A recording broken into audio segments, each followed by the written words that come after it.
17 अगस्त और 2021 RPF farming के site पे हमारे स्पेशलिस्ट केमिस्ट्री के प्रसिद्ध टीचर शिक्षक और हमारे मित्र आरपीएफ फार्मिंग के रवि निषाद जी के मित्र नीलाभ रंजन सिंह आए हुए हैं। और प्लांटेशन जब हो रहा था तो भी आए थे। और आरपीएफ फार्मिंग के मोटिवेशनल स्पीकर है ये हमारे जितने भी गांव ग्रामीण क्षेत्र में बच्चे हैं, मज़दूर हैं, सभी को ये मोटिवेट करने का काम करते हैं। देश को बनाने में इनका अहम भूमिका है और ये शिक्षा के जगत में काफ़ी प्रसिद्ध हैं। और ऐसे लोगों को, ऐसे किसान के बच्चों को जो आर्थिक मदद से, आर्थिक पैसा देने में कमज़ोर हैं, उन सभी बच्चों को ये निःशुल्क शिक्षा दे रहे हैं। तो देश के लिए ये बहुत बड़े संपत्ति माने जाते हैं। ऐसे ऐसे लोग ही देश की धरोहर है जो इस देश को बनाने में अपना अहम भूमिका दे रहे हैं। और आज आरपीएफ फार्मिंग के साइट में आए हुए, जिस समय प्लांटेशन लग रहा था सर, उस समय भी आप आए थे और अभी ये मात्र 4 महीने में आप आए, तो इसके लिए क्या कहना चाहते हैं? मेहनत है, आप लोगों की मेहनत रंग लाई है और मेहनत का प्रतिफल तो आता ही है। एक बच्चे को भी जब हम लोग ट्रीट करते हैं, जब उसे बहुत ज़्यादा कुछ नहीं आता और धीरे धीरे उसमें ग्रोथ होते हुए देखते हैं और जब वो एक बार रिजल्ट देता है, वो खुशी जो हम लोगों को मिलती है एज ए शिक्षक, वही खुशी आज शायद आप लोगों को भी मिल रही होगी एज ए फार्मर। बस ज़्यादा क्या कहूँ, मैं तो शिक्षक हूँ, इसी हिसाब से दुनिया को देखता हूँ। जिस तरह आपके दोस्त रवि कुमार निषाद एक बीएससी आईटी सॉफ्टवेयर इंजीनियरिंग करने के बाद और भी ऐसे योद्धा जो उनसे जुड़ कर पढ़े लिखे, डिग्री अच्छे लिए हुए फार्मिंग यानी खेती में आ गए, तो क्या लगता है ये डिसीजन उनके लिए, क्योंकि उनका मानना है कि इसमें लाने वाले, इसमें राह देने दिखाने वाले आप ही हैं। आप छोटे से पेड़ पौधे को धरती पर लगाओ और बहुत ज़रूरी है उनको, आप बोले थे, और उसी मकसद से वो निकले थे और वो आज कारवां बड़ा होते गया और उसी में रोज़गार ऐसा स्थापित हुआ है कि आज लोग, पूरी दुनिया उनके पीछे फल फूल खेती करने के लिए उनके पीछे दौड़ रही है। तो आज आप क्या कहना चाहते हैं, क्या ये डिसीजन सही है, था या गलत था?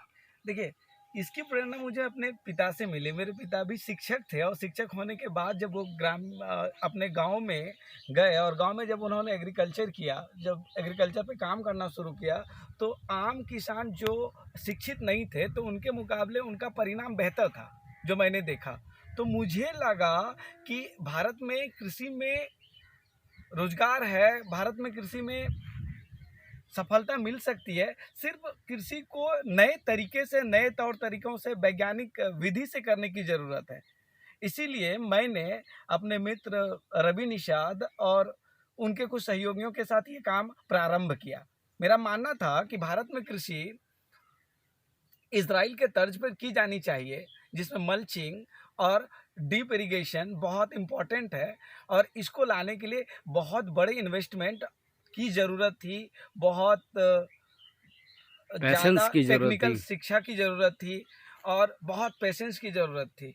तो ये एक शिक्षित वर्ग के लोगों में ही हो सकता है और मार्केट की ज़रूरत को समझ के उस हिसाब की खेती करना, ये बहुत ज़रूरत है। हमारे किसान खेती तो कर रहे थे, लेकिन वो मुनाफा को सही से बना नहीं पा रहे थे। जैसे वो धान की खेती में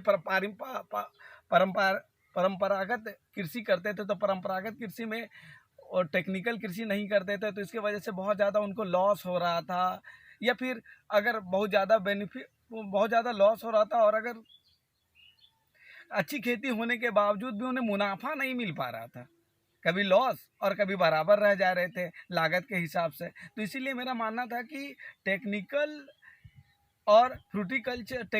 फ्रूटिकल्चर के वे में और मार्केट को समझते हुए खेती को किया जाए। लाजवाब, और बहुत बहुत धन्यवाद हमारे नीलाभ सर का, और बहुत बहुत धन्यवाद। आज आपको कुछ प्रोडक्शन का लाइव आपको दिखाया जाता है। नीलाभ सर थोड़ा सा मूव करें ताकि दिखे नई युवा जो हैं पीढ़ी, जो क्या वो भी फार्मिंग में आ सकते हैं, क्योंकि वो रोज़गार की तलाश में है।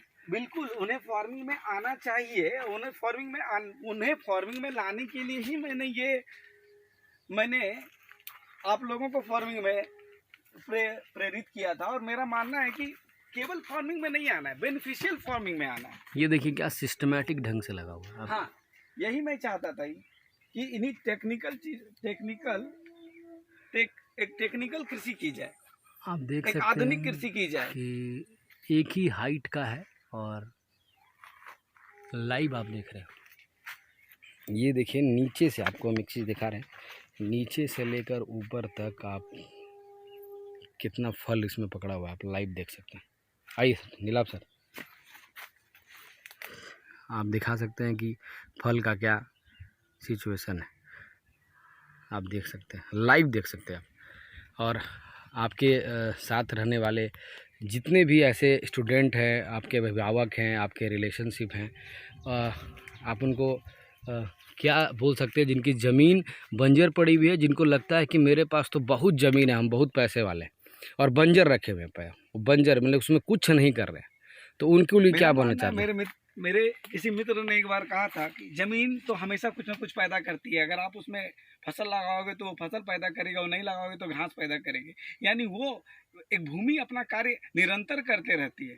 तो भूमि के कार्य को अपने कार्य के हिसाब से करवाना, भूमि के कार्य को अपने कार्य के हिसाब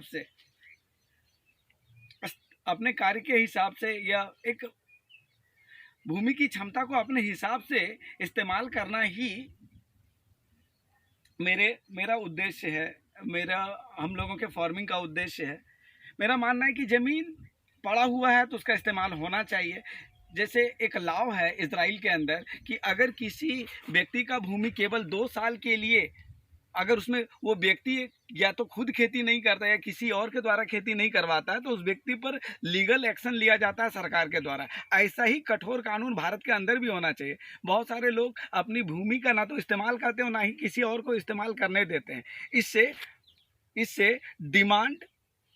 इससे करने वाले लोग, इससे क्या होता है ना कि भूमि बेकार में पड़ी हुई रहती है, उनका कोई इस्तेमाल नहीं हो पाता। अगर उनका इस्तेमाल एग्रीकल्चर में किया जाएगा और हम लोग ज़्यादा मात्रा में फ्रूट्स वगैरह को प्रोड्यूस करेंगे, तो हम लोग दूसरे देशों को, दूसरे राज्यों को इसको निर्यात कर सकते हैं, और इससे राज्य और देश का भी विकास हो सकता है। बहुत बहुत धन्यवाद नीलाभ जी का। और हम लोग निकलते जा रहे बाहर में, और अब देख रहे हैं नज़ारा आप देख रहे हैं, नज़ारा बहुत सुंदर। धन्यवाद। वंदे मातरम।